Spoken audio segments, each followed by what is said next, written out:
Welcome to Owl the Storyteller. What's something people don't know about medieval fashion? Think it's all just dull robes and chastity belts? Darling, think again. The medieval period, particularly in Europe, was a whirlwind of color, texture, and symbolism, all dancing to the tune of one very powerful maestro, the church. Yes, the church wasn't just about saving souls, it was absolutely mad for fashion. It dictated everything from hemlines to hat feathers, using clothing as a tool to reinforce social hierarchy and, of course, religious devotion. Every piece, from the humblest peasant's tunic to the most opulent queen's gown, whispered a story of faith, status, and the ever-present influence of the Almighty. Now let's be clear, the church wasn't handing out fashion magazines. Its influence was more about setting boundaries and weaving symbolism into the very fabric of society. Certain colors, fabrics, and accessories became associated with religious figures, events, and virtues. Wearing these wasn't just a fashion statement, it was a public declaration of faith, a way of literally wearing your heart on your sleeve, or wimple, as the case may be. This fascinating fusion of faith and fashion is what makes medieval clothing so captivating. It's a tapestry woven with threads of devotion, social aspiration, and artistic expression. So, buckle your bodices and adjust your wimples, darlings, as we delve into the fascinating world of medieval fashion and uncover the religious influences that shaped the way our ancestors dressed.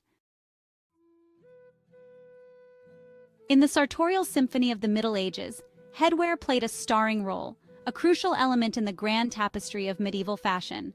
Forget bad hair days. Covering one's head was non-negotiable for both men and women, a sign of respect and, you guessed it, religious piety.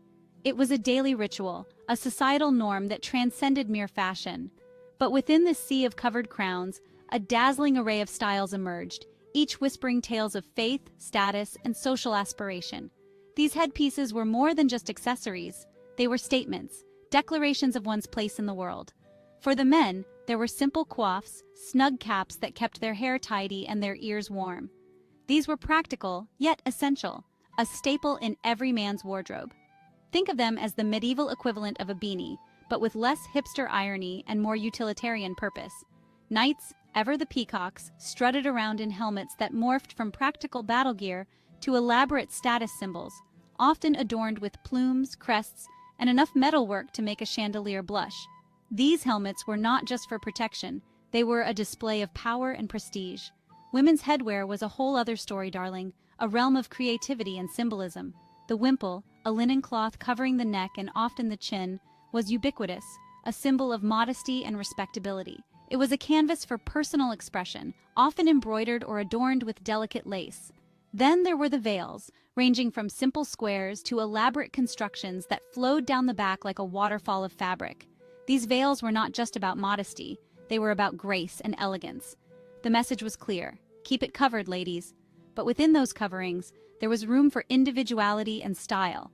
But let's not forget the crowning glory, the crown itself, the ultimate symbol of authority and divinity. While actual crowns were reserved for royalty and the very pious, think saints and the Virgin Mary, their influence trickled down to the masses. Even common folk aspired to emulate this regal headwear in their own modest ways. Elaborate headdresses, often resembling miniature castles, were all the rage among wealthy women, a way of showcasing their status and perhaps their aspirations for heavenly crowns of their own. These headdresses were architectural marvels, a testament to the wearer's wealth and ambition. Now, let's talk footwear, shall we? It's a topic that might seem mundane at first, but trust me, it's more fascinating than you might think. Because even in the mud and muck of the medieval world, people cared deeply about what graced their feet. Footwear was a reflection of one's social standing and personal identity. And surprise, religion had a significant say in the matter. It influenced not just the design, but also the purpose and symbolism of the shoes people wore. From simple sandals to pointy-toed poulaines, shoes in the Middle Ages were more than just about protecting your feet. They were symbols of status, practicality, and even religious devotion. Each type of shoe told a story about the wearer. For the common folk, it was all about practicality. Simple leather shoes, often just a single piece of leather gathered around the foot, were the order of the day. These shoes were durable and functional, perfect for the daily grind.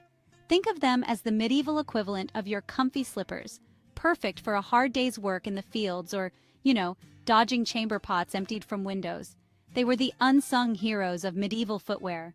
And let's not forget sandals, ideal for warmer climates and often associated with biblical figures, giving them an air of simple piety. These sandals were not just practical, but also carried a spiritual significance. But for those with a few more coins in their pouch, footwear became an opportunity to strut their stuff. Literally. Wealthier individuals used their shoes to make a statement, showcasing their affluence and taste. Shoes became more elaborate, made from finer leathers and adorned with buckles, straps, and even embroidery. These embellishments were not just decorative, but also a mark of craftsmanship and luxury. Pointed-toed shoes, known as poulaines, became all the rage, with the length of the point reflecting the wearer's status. The longer the point, the higher the status, making these shoes a clear indicator of social hierarchy. Some were so long they had to be reinforced with whalebone. Talk about suffering for fashion, darling. These extravagant designs were both a fashion statement and a testament to the lengths people would go to display their status. But amidst this sartorial extravagance, religion still held sway. It was a constant presence, influencing even the most fashionable of footwear. Pilgrims, those devout souls who embarked on long journeys to holy sites, often wore sturdy boots adorned with symbols of their faith. These boots were designed to withstand long travels and harsh conditions. These weren't just shoes, they were badges of honor, tangible proof of their spiritual journeys. Each step taken in these boots was a step towards spiritual fulfillment and devotion. So, the next time you slip on your favorite pair of shoes, remember, you're walking in the footsteps of centuries of fashion, faith, and yes, maybe a little bit of mud. Your shoes are more than just a fashion statement. They're a link to a rich and varied history. Section 4. Medieval Bling, Jewelry with a Side of Salvation. Let's be honest, darlings, who doesn't love a bit of bling? The sparkle, the shine, the sheer opulence of it all. And our medieval ancestors were no exception. They too had a penchant for dazzling adornments. But in a world steeped in religious symbolism, even jewelry served a higher purpose. It wasn't just about looking good. Forget mere adornment. These glittering trinkets were talismans, status symbols, and even tiny billboards for religious devotion. They carried deep meanings and messages. Gold, with its celestial glow, was the ultimate status symbol, reserved for the nobility and the clergy. It was a mark of power and divine favor. Think shimmering chains, heavy rings, and elaborate brooches, often encrusted with precious stones. These pieces were designed to impress and awe. These weren't just accessories. They were portable banks, a way of literally wearing your wealth on your sleeve, or rather your fingers, neck, and bodice. It was a practical and ostentatious display of riches. But jewelry wasn't just for the upper crust. The common folk had their own ways of adorning themselves. Commoners adorned themselves with more affordable materials, like silver, pewter, and even bone. These materials were accessible, yet meaningful. These humbler pieces were often imbued with religious significance, featuring crosses, saints' medals, and other devotional imagery. They were tokens of faith and protection. Wearing these wasn't just about looking good. It was about seeking protection, blessings, and a little divine intervention in their daily lives. It was a blend of fashion and faith. And let's not forget the power of gemstones. These stones were more than just pretty. They were believed to be magical. Each stone, from ruby to sapphire to emerald, was believed to hold specific properties, from healing ailments to warding off evil spirits. They were thought to be imbued with mystical powers. Wearing the right stone could mean the difference between good health and a nasty bout of the plague. It was a matter of life and death. So, you see, darlings, even in the realm of bling, the church's influence was never far away. It permeated every aspect of life, including fashion. Medieval jewelry was a fascinating fusion of faith, superstition, and, of course, good old-fashioned glamour. It was a testament to the times and the people who wore it. Section 5. Holy Days and Haute Couture, Festivals and Fashion. Now let's talk parties, darling, medieval style. Forget your nightclubs and cocktail soirees. For our medieval ancestors, the biggest bashes in town were religious festivals. And just like any self-respecting partygoer knows, a festive occasion calls for a fabulous outfit. Religious festivals were the highlights of the medieval calendar, a chance to break free from the drudgery of daily life and indulge in feasting, dancing, and spiritual celebration. And what better way to celebrate than by donning your finest threads? These weren't just religious observances, they were fashion parades, a chance to see and be seen in your Sunday best, or rather, your Feast of the Assumption best. For the common folk, festivals were an opportunity to air out their best tunics and dresses, often brightly colored and adorned with embroidery or woven patterns. Think of it as the medieval equivalent of hitting the dance floor in your most Instagrammable outfit. But for the wealthy darling, it was a chance to pull out all the stops. Think luxurious fabrics, shimmering jewels, and elaborate headwear that could rival a Christmas tree. These festivals were a chance to showcase their wealth, piety, and impeccable fashion sense, all in one fell swoop. Section 6. Trekking in Style. Pilgrimages and Practicality. Now let's swap our dancing shoes for something a little sturdier, darlings, as we explore the world of pilgrimages.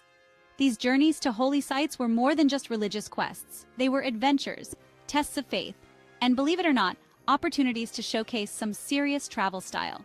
Pilgrims, those devout souls who embarked on these journeys, came from all walks of life, from humble peasants to wealthy merchants. And while their reasons for embarking on these arduous treks were deeply personal, their attire reflected a blend of practicality, piety, and yes, even a touch of fashion. Forget your designer luggage and comfy trainers. Pilgrims traveled light, carrying only the essentials in simple sacks or pouches. Their clothing was equally practical, designed to withstand the rigors of the road. Tunics and cloaks made from sturdy wool or linen were de rigueur, often adorned with symbols of their pilgrimage, like scallop shells for those visiting Santiago de Compostela. But practicality didn't mean sacrificing style altogether. Pilgrims often brought back souvenirs from their travels, exotic fabrics, and trinkets that added a touch of worldly flair to their outfits. These mementos were more than just souvenirs, they were badges of honor, tangible proof of their piety and adventures. So you see, darlings, even in the pursuit of spiritual enlightenment, a little bit of fashion never hurts. Absolutely. Don't forget to like and subscribe to our channel for more captivating content like this. Your support means the world to us and helps us continue creating quality videos. Thank you for watching and being a part of our community. Remember to hit that subscribe button and turn on notifications so you never miss out on our latest uploads. Your support keeps us going.